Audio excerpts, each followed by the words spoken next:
Welcome back to the channel. Earlier this year, I introduced you to the Garrison and just recently to the multi-TC version of the Javelin.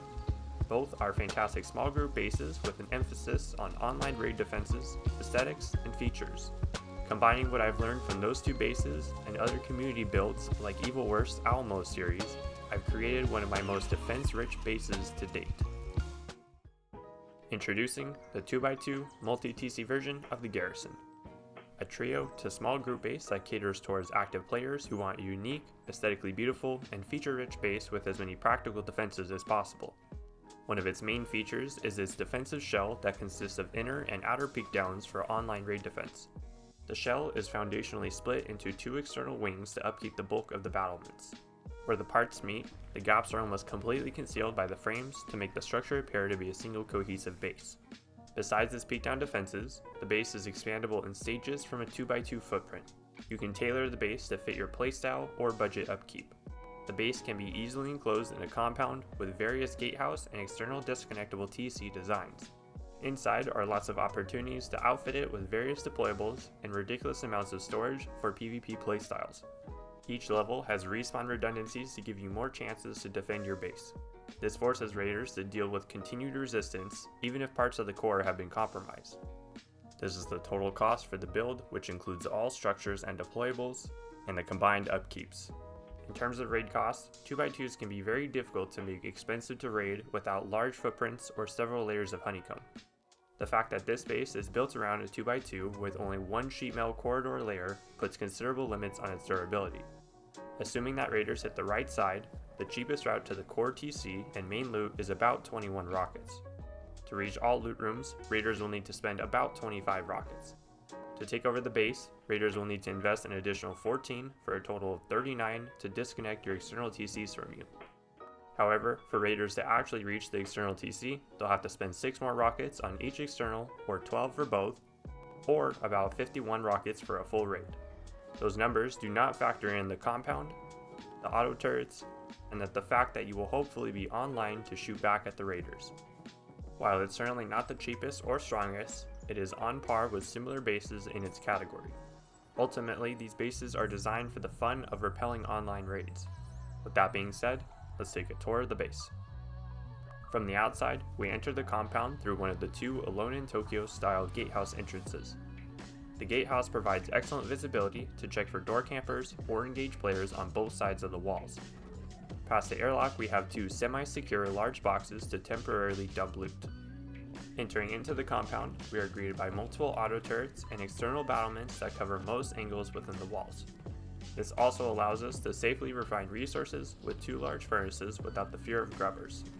Entering the base through these armored doors will bring us into the corridor below the peekdowns. The campfire acts as a ramp onto the drop boxes. This area acts as a ridiculous amount of storage for quickly depoting loot, but you can certainly mix in other deployables or leave this entire corridor empty. There are 4 internal auto turrets that cover the whole inner corridor against unsuspecting raiders. Below each is an external auto turret pod which can be manually toggled from within the base. Jumping onto these siren lights provides entry into the core 2x2 through the second floor. Past this optional vending machine storage area is various quality of life utility deployables. Heading down into the core is our most secure loot storage, our tier 3 workbench, and our electrical switches to toggle turrets, garage doors, and base lights. The main loot room holds the equivalent of 6.4 large boxes plus a TC. Heading out of the core, we'll make our way to the upper levels of the base through this ladder hatch. On this floor, we have great peekdowns into the inner corridor. These ladder hatches provide another route for you to gain access to this floor directly from the corridor. These peekdowns are simple but effective.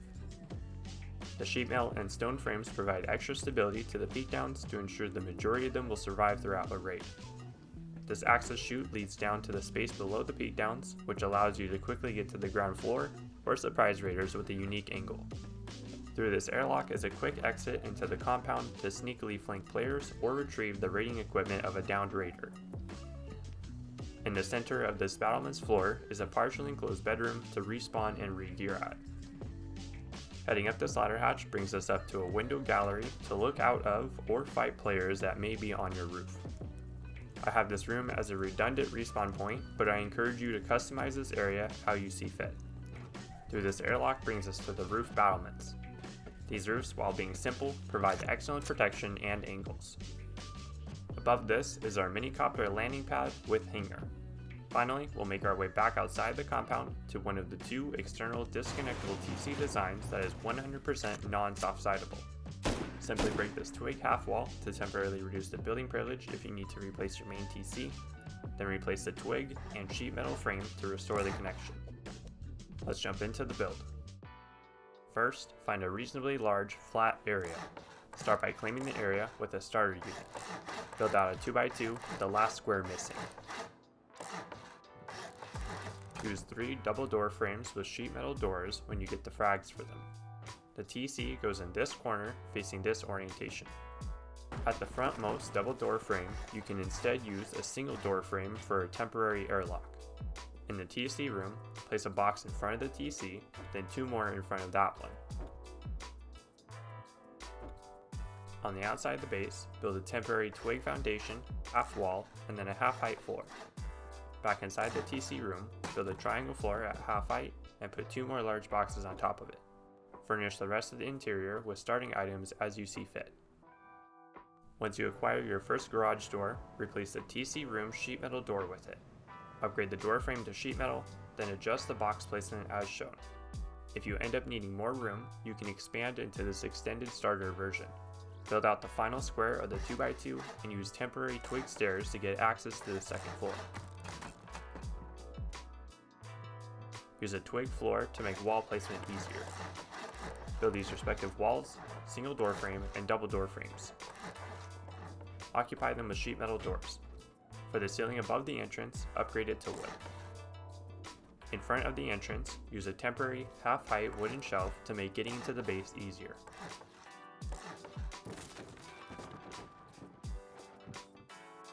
To equalize the raid cost, we'll upgrade the TC room, the other 3 squares of the 2x2, and the area with the twig stairs to sheet metal. Occupy the second floor with the deployables you see fit. Next, we'll establish the external disconnectable TCs and the footprint for what will become the gatehouse entrances. You can use several different designs to accomplish this. If you're interested in seeing some alternative examples, be sure to check out the card or the link in the description to my most recent guide. Regardless of which design you go with, building these early to secure the area for a future compound should be a priority.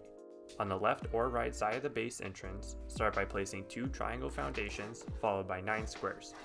Leave the last one and remove these 8 including the triangle at the end. Then build back 4 half moons followed by a square, then a triangle. After removing the excess foundations, place 2 triangles followed by a square, then 2 more triangles followed by 3 squares. Cap it off with 6 triangles to form a hexagon. Upgrade the following to stone and remove the twig.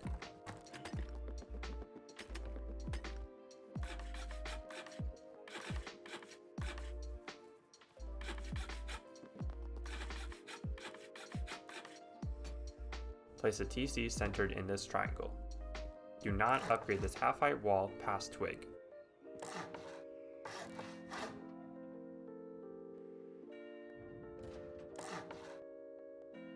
Repeat this on the other side of the base. On the front and back side of the base entrance, build 1 half moon followed by 4 squares with the 4th one making an L-shaped footprint. Upgrade the following to stone. Build double door frames as shown. Then remove the twig and repeat this on the other side. At the very minimum, it is essential to build at least a footprint of these, as the next step will prevent placement of adjacent foundations. Next, we'll build out the defensive shell and the corridor of the base. This next stage can be progressed as you acquire the resources for it. However, for it to be completely secure, it will require extensive materials. Build out the following footprint and remove the excess foundations. Build the defensive shell as you acquire the resources for it.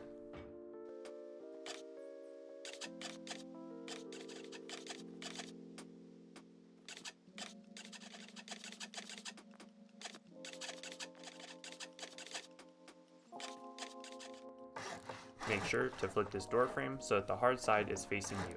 This is important to conceal the gap to the left of the door frame. On the outside of the shell, double door frames are used to help provide extra stability to what will become our external peek downs. Some of the double door frames are present to conceal the gaps where the base parts meet. Hatchet out the soft side of the wooden ceiling above the 2x2 entrance and replace it with a ladder hatch. Only then should you build out the defensive peek downs. This must be done in this order, as you won't be able to place the ladder hatch frame if the peek downs are present and clipping into it. In these triangles, use triangle ladder hatches. Build out the external peek downs by placing these respective triangles. On the perimeter, build these single door frames, window frames, double door frames, and walls. Occupy the window and door frames with their respective deployables. Use sign lights in the cracks of the peek downs to prevent players from easily squeezing through or yourself from falling into the corridor. Occupy these respective spots with stone double door frames. All of these help provide stability to the roof, but the ones above the ladder hatches also help hide the gaps to the left and right of the single door frame. On the perimeter of the 2x2, build up half-height walls followed by low walls in these 3 squares excluding the ladder hatch. Put a sheet metal double door on this frame. This partially enclosed room will house 2 lockers, 2 small boxes, and up to 6 beds. Putting flashing lights here can help with maneuverability into this room. When closing out the roof, start by placing the external peek down ceiling and then a hexagon above the bedroom corral. For this next part, pay special attention to which sockets you are connecting the building blocks to. Some spots will be double occupied with frames and floors to seal gaps in the ceiling thanks to the multi-TC footprint. Also, make sure to code lock these lockers since they can be looted over the low wall by jumping. Be aware that since there is a gap thanks to the low wall, it is also possible for raiders to lob grenades or incendiary rockets into the bedroom corral. Replace all the sheet metal double doors with garage doors and upgrade the double door frames to sheet metal, working your way outward as you get the gears for them. Once you acquire the armored door BP, replace the 2x2 main entrance door, the main airlock entrance doors, and the outermost door on both the compound quick exits. As you acquire the resources, upgrade the respective building blocks to their final build grade. Prioritize the core and work your way outward.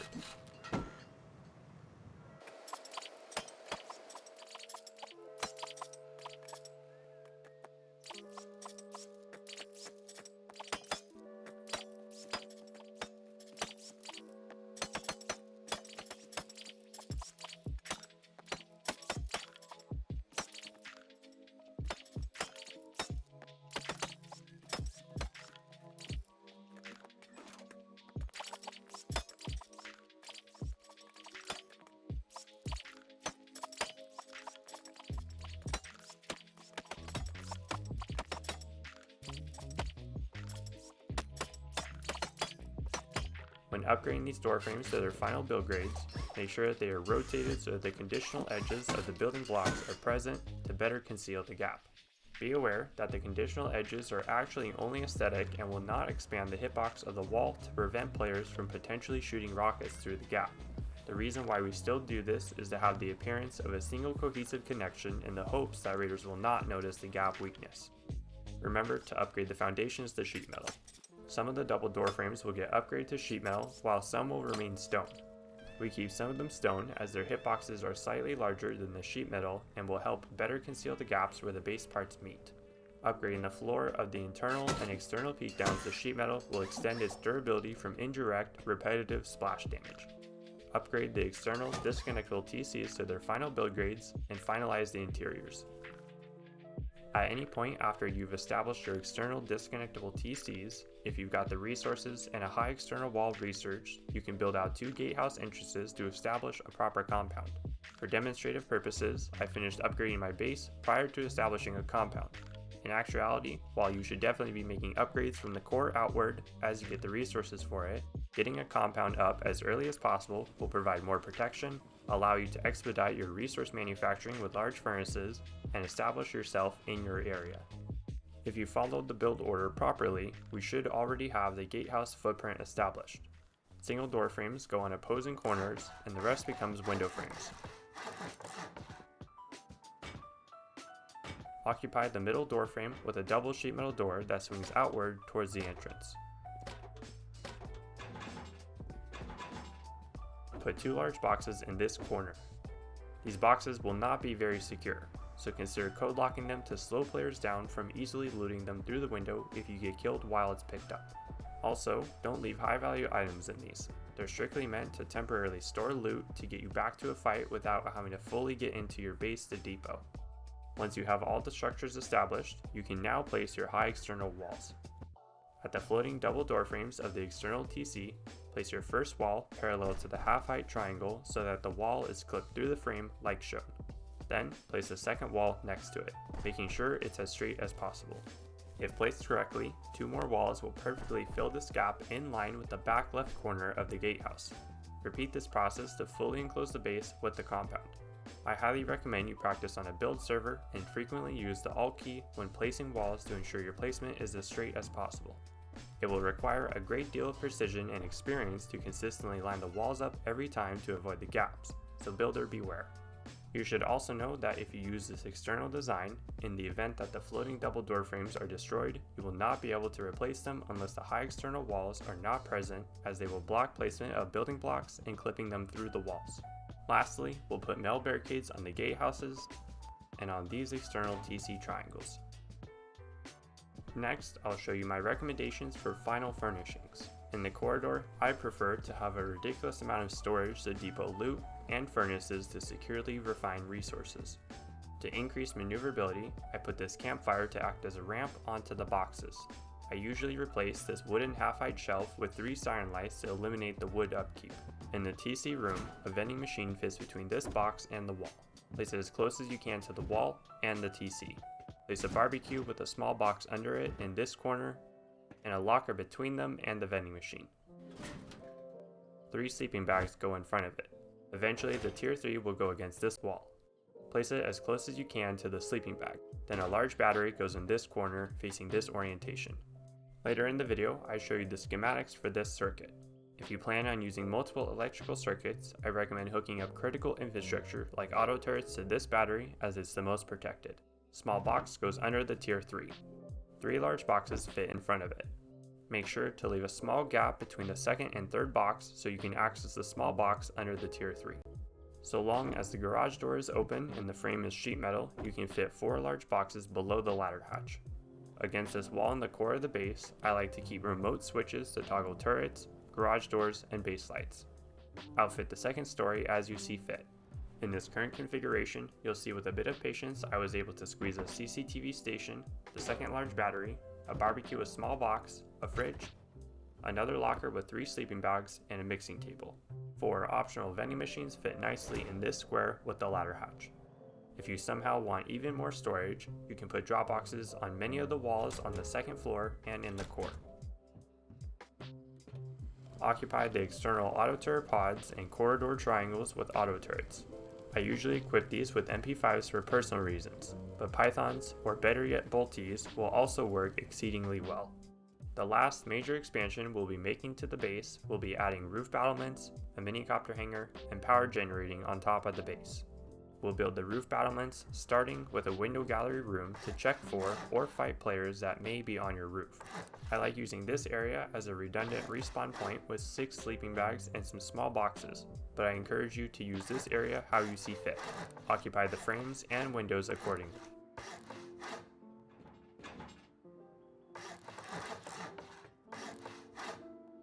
To build the roof battlements, start by placing double door frames as shown. Paying special attention to which sockets have the ceiling pieces, build out these respective blocks. If done correctly, the stability should be high enough to put triangle tips on the perimeter. Then, place roofs as shown. Thanks to the multi-TC design, we're able to retain the old style roof peaks without them connecting to each other. These roofs, while being simple, provide excellent protection and angles. But of course, this is just my suggestion, you can design the roof however you like. One thing to take in consideration when placing the roof battlements is the airspace for the large furnaces below it. One solution is to place the large furnaces first before the roofs. A more practical solution is to instead use triangle roofs for the area directly above where the large furnaces will go, as it will allow placement, even if placed before the furnace. Put stone barricades as you see fit on the roof battlements. They won't provide great protection, but they don't require any upkeep. To build a minicopter hangar, build out 5 window frames and a double door frame. Put on reinforced windows and a garage door. An optional auto turret fits nicely against this window frame in the minicopter hangar. Lastly, on top of the base, put a windmill and solar panels. Optionally, if you don't mind a little bit more stone upkeep, you can build a crow's nest shooting tower, which will increase the windmill's efficiency. Finally, let's talk about the electrical systems. For the most protected battery, I would use this schematic, which can power up to 9 auto turrets. The second, less secure battery on the second floor should only have non-essential electrical components. I recommend using either this schematic or this one, which includes a SAM site if that's your kind of thing. You can find links to these in the description. Before we conclude the video, there is some important weakness analysis you must consider when building this base. Like all multi-TC bases, it naturally has gaps in the walls and foundations. I've spent considerable time thoroughly concealing the weak points, but it still may be possible for precise raiders to weasel rockets through what appears to be a non-existent gap to splash walls on the inside and outside. While this method is certainly possible, I would consider its consistent effectiveness improbable in most real-world situations. I lightly suggested this in the start of the video, but don't go into this base expecting the best cost to performance ratio. It's more so meant to be a unique base for active small groups who want tons of features, storage, and defenses. It's meant for the Chad PvP playstyle and for people who love the thrill of defending an online raid. Because of this, I hope that you can look past its on-paper limitations and remember that raids hardly go ever as planned. You don't always need to have the strongest base or annoying suicide bunkers. But of course, if you're concerned about that kind of thing, there's always other fantastic bases out there without as many limitations. With that being said, keep in mind what I showed you today is just one example of a full base. You can always modify the design with the preferences you desire, or honeycomb it to fit your upkeep budget. I encourage you to make the base your own. Regardless of what you decide, I hope you enjoyed the video. Consider subscribing for future content, and I'll see you guys next time. Thanks for watching.